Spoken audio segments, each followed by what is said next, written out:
Water has always connected people. It has been the lifeblood. The planet cannot function without water. Mankind cannot function and survive without water. But you are thinking about drinking water. I am talking about the water that enables trade to take place, the navigable bodies of water. For the entire history of mankind, we have always found a way to harness the water to get from point A to point B, enabling us to have vessels.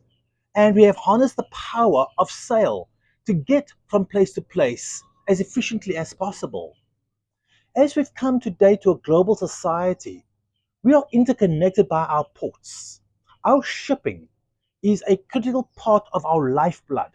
Without shipping, we will have no goods in the modern world as we know it.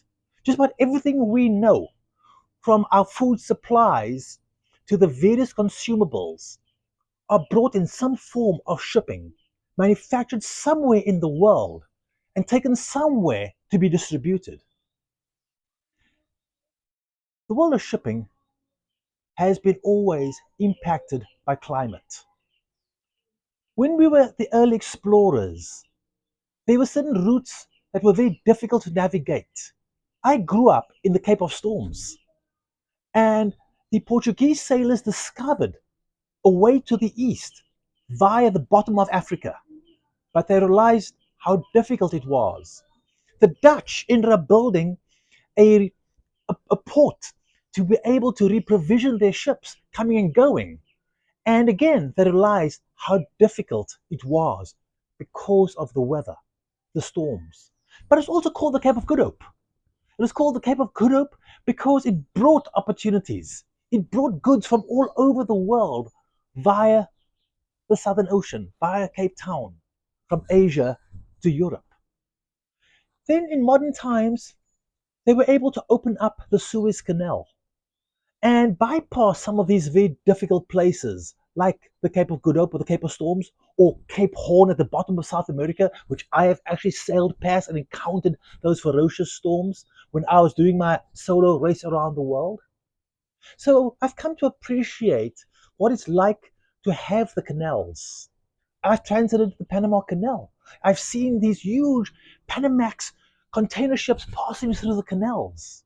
And on every one of those container ships were goods supporting our prosperity. But today, the Panama Canal is under threat.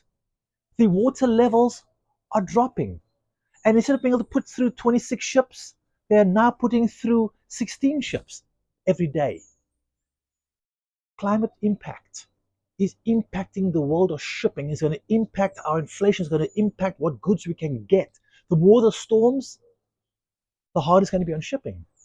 And then when we look at what's happening today in the Middle East and the challenges in the Red Sea to get to the Suez Canal, another major lane, with the Houthis attacking ships and sinking ships, ships are now being forced to reroute and come around the Cape of Good Hope.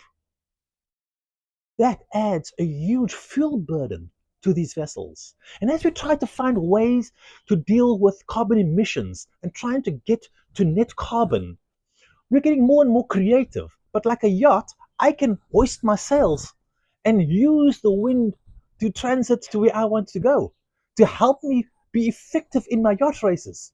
But commercial ships don't exactly have that same ease of being able to just hoist the sails. But they are experimenting with kites.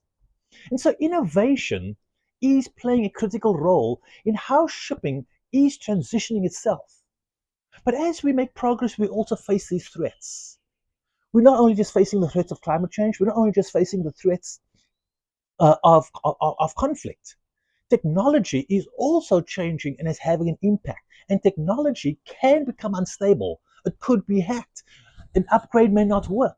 So again, how do we adapt? How are we going to be resilient? How is the future going to look? And that is going to come down to what kind of leadership is going to happen in our transportation networks. How are ports going to coordinate with shipping companies, with other land-based transportation companies like the container trucks who load those containers on board a truck and drives it somewhere? The world of change is what we have to embrace and adapt so that we can be resilient to whatever shall come.